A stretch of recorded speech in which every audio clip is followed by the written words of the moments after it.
Did you know that in Britain, there are plants with fruits or berries that you legally cannot grow in your garden?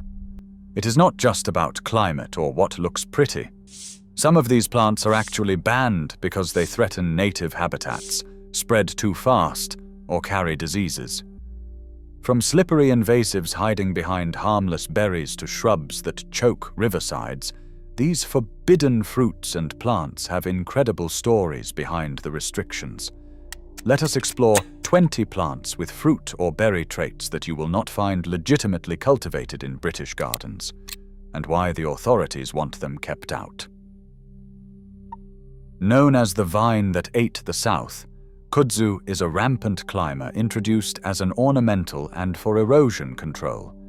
In Britain it is rare, but authorities treat it as a high-risk invader because warm microclimates and disturbed ground let it take hold. Vines grow astonishingly fast, smothering hedgerows, trees, telegraph poles, and sheds beneath dense leaves that block light and kill what is below.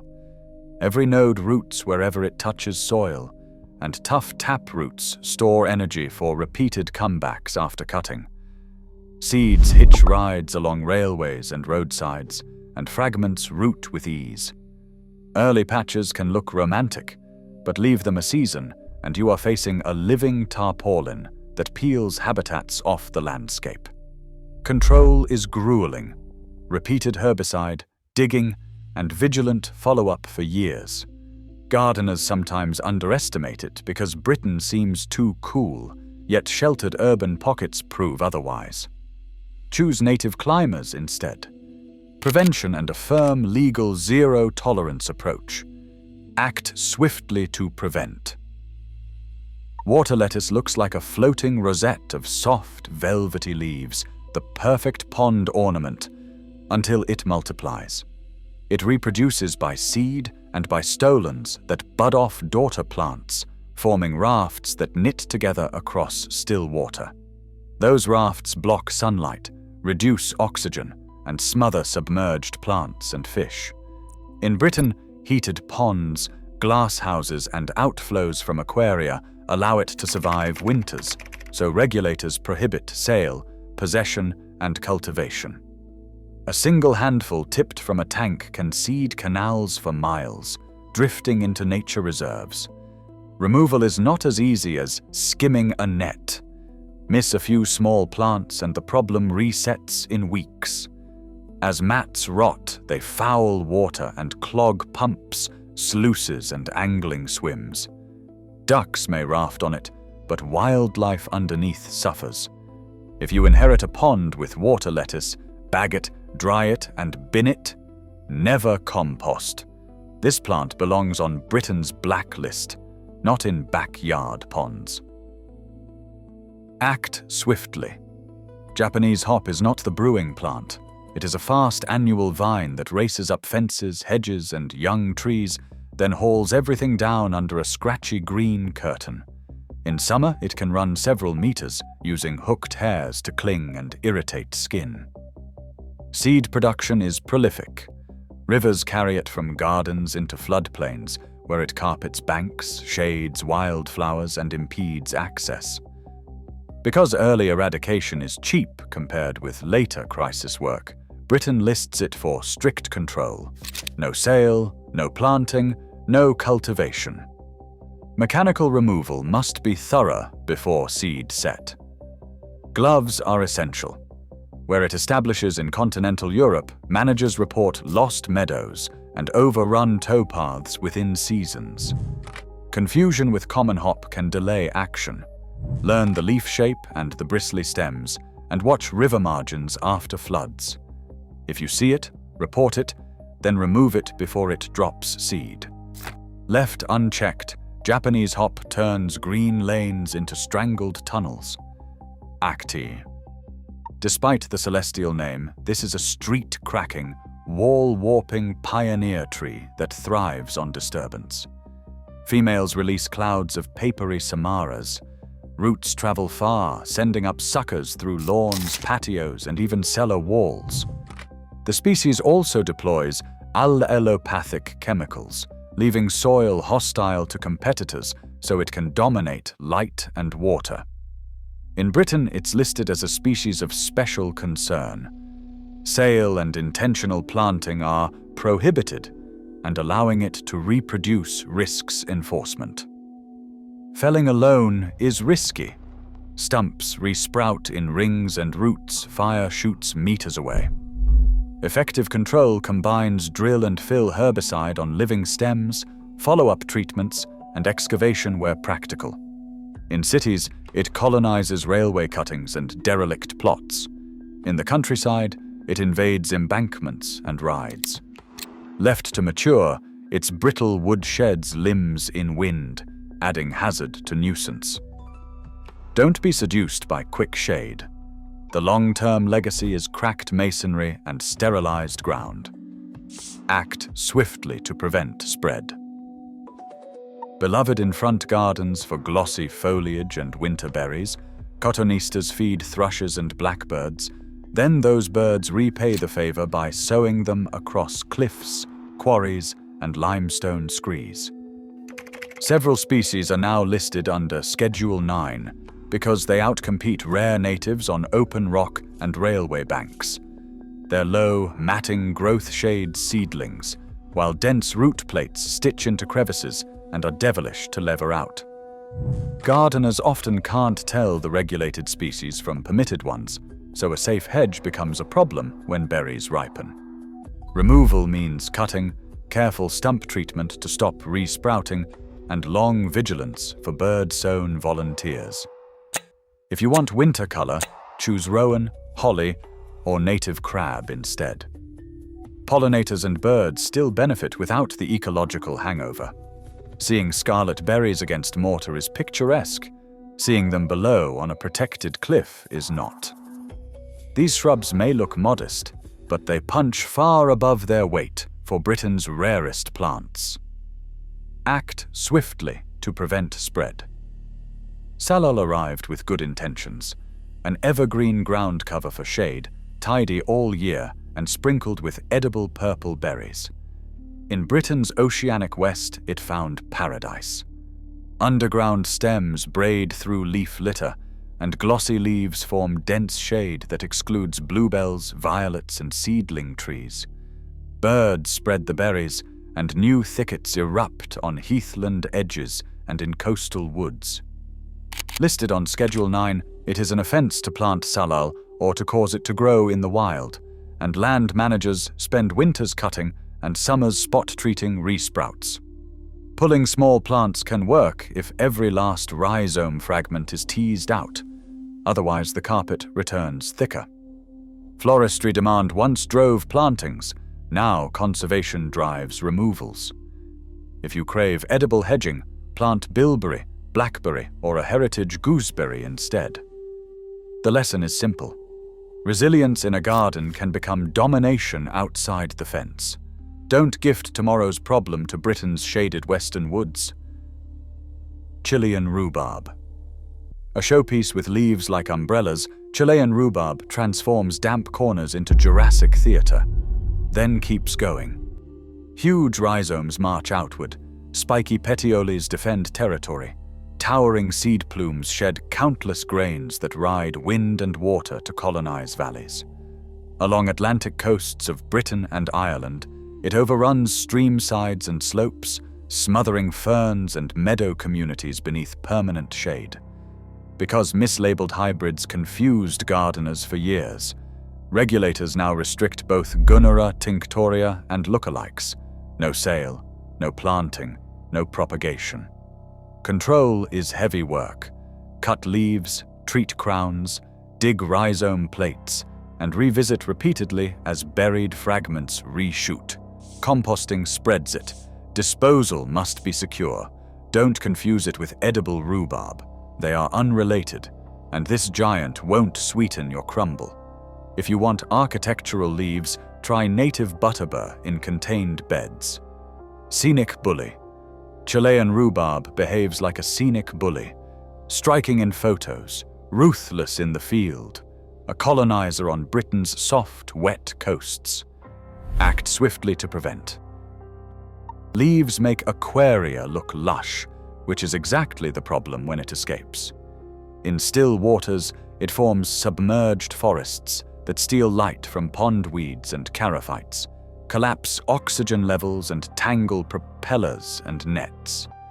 It spreads by brittle fragments that drift downstream and root wherever they settle.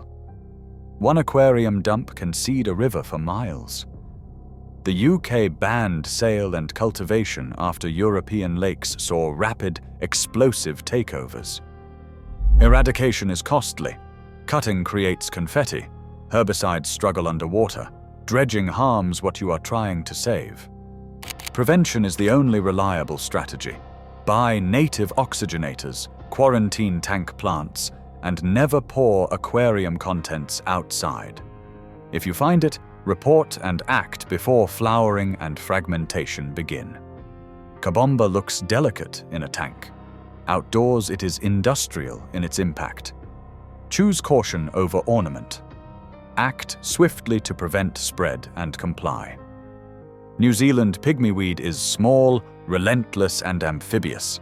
It thrives submerged, on wet mud, and even on seasonally dry banks, so your pond's drawdown line is its motorway. It spreads by pepper-sized fragments, hitching rides on waders, dogs, nets, and mower decks. Once established, it forms pale green carpets that outcompete native marginal plants, starve amphibian larvae of cover, and make angling platforms unusable. Cutting merely creates confetti that re-roots. Herbicides give mixed results. Draining a pond can reveal a thicker land phase. Legal restrictions reflect those realities. No sale, no keeping, no cultivation, and a strong duty not to let it escape. If you inherit it, combine repeated black plastic smothering, meticulous hand-pulling, and disposal as controlled waste. Better still, prevent introduction by cleaning boots, boats, paddles, dogs, and kit between waters. This is a plant that quietly occupies every niche your pond offers. Surface, margins, shallows, holes, and bucket water. Act swiftly to prevent spread and comply. Giant, glossy leaves and striking yellow spathes sold skunk cabbage to generations of pond owners. The smell, when bruised. From estate lakes it stepped into adjoining marshes, where it seeds freely and builds towering clumps that eclipse sedges and marsh marigolds. Rhizomes anchor like grapnels, even thumb-thick pieces regrow, so casual digging merely rearranges the problem. Britain now prohibits sale and cultivation. Land managers map infestations and treat before seed ripens. Control means cutting flowers, exhausting crowns, and carefully lifting whole rhizome plates. Every fragment must be removed and destroyed as waste, not compost. Wet woodlands invaded by skunk cabbage lose spring light at ground level. Amphibians and botanists alike find less to celebrate. If your garden craves drama, choose native flag iris or marsh marigold, both glorious, guilt-free, and wildlife-friendly. If a plant seems to dominate the view, it will likely dominate the habitat too. Act swiftly. Giant salvinia is a floating fern that is deceptively beautiful. Soft, velvety leaves that look harmless on the surface. But beneath its charm hides one of the most destructive giant salvinia. Salvinia molesta is one of the most invasive aquatic weeds on Earth. Originating from Brazil, it spreads without seeds, reproducing vegetatively at lightning speed.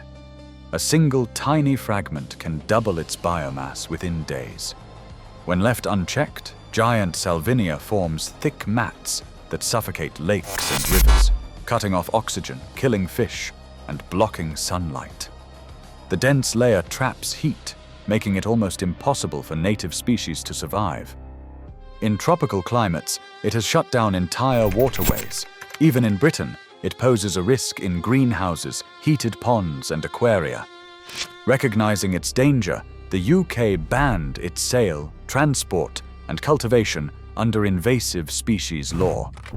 Eradication requires repeated mechanical removal and chemical treatment.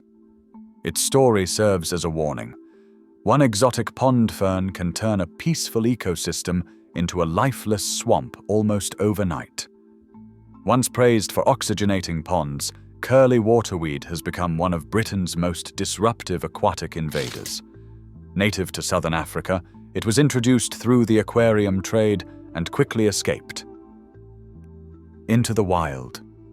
Its spiraled green leaves grow in dense underwater forests, blocking sunlight and suffocating native vegetation. These mats deplete oxygen as they decompose, killing fish and insects. Its stems can reach several meters long, making it nearly impossible to remove mechanically. Any small fragment left behind can regrow.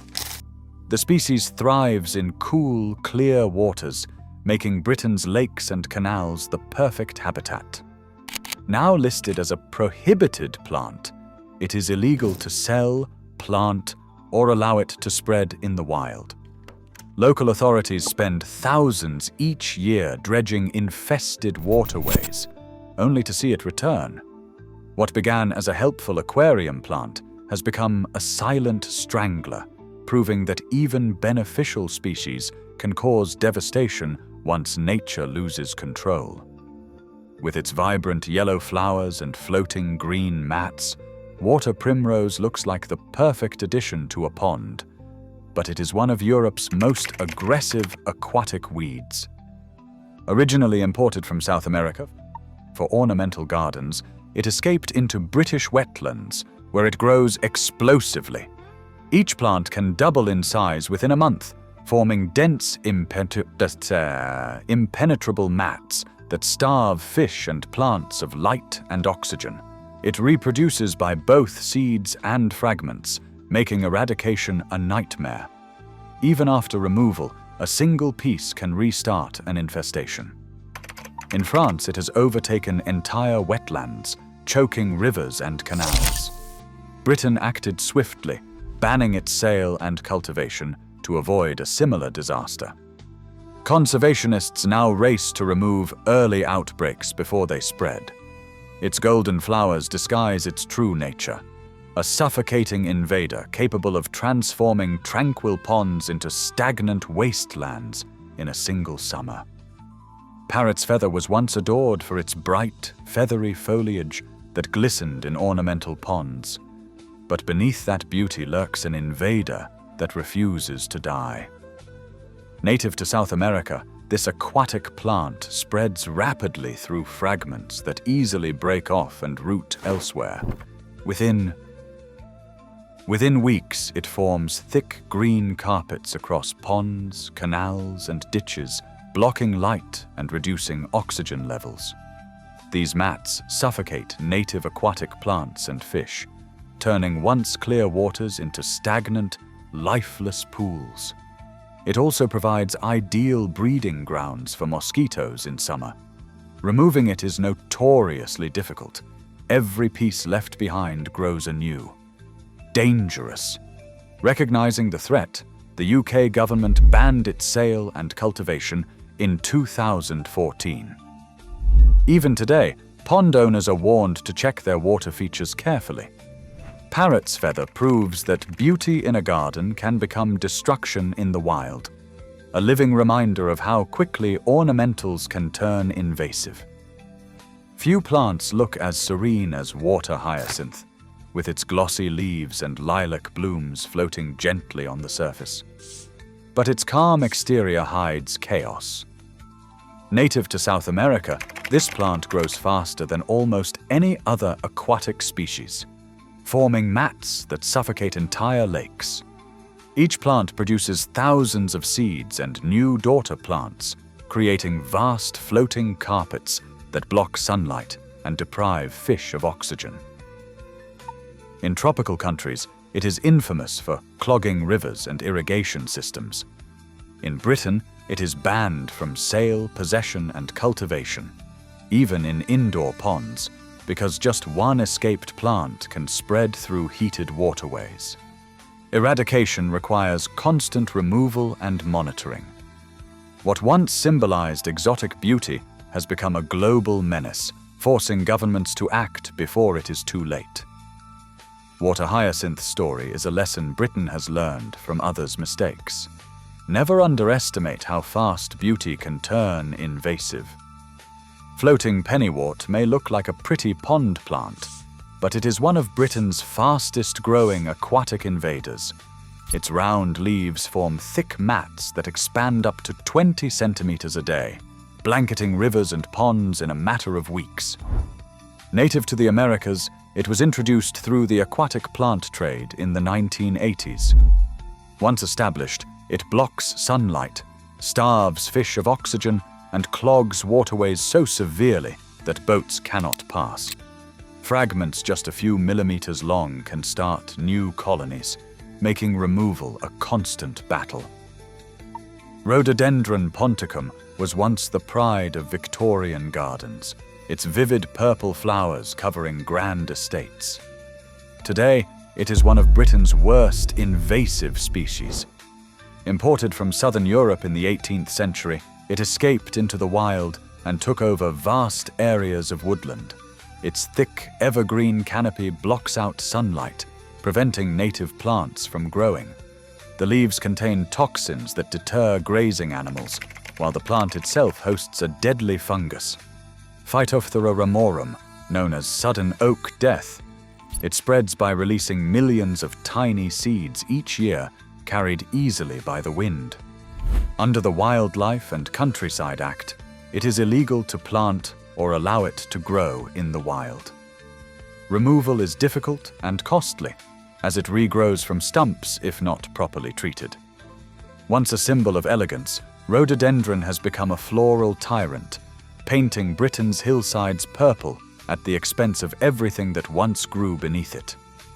Giant hogweed is impressive but dangerous, a towering plant with white umbrella-like flowers that can reach over 5 meters tall. Danger, imported from the Caucasus. In the 19th century, it became a Victorian favorite before escaping into the countryside. Its sap contains furanocoumarins, chemicals that cause severe burns and lifelong sensitivity to sunlight. Just brushing against it can lead to blistering and scarring.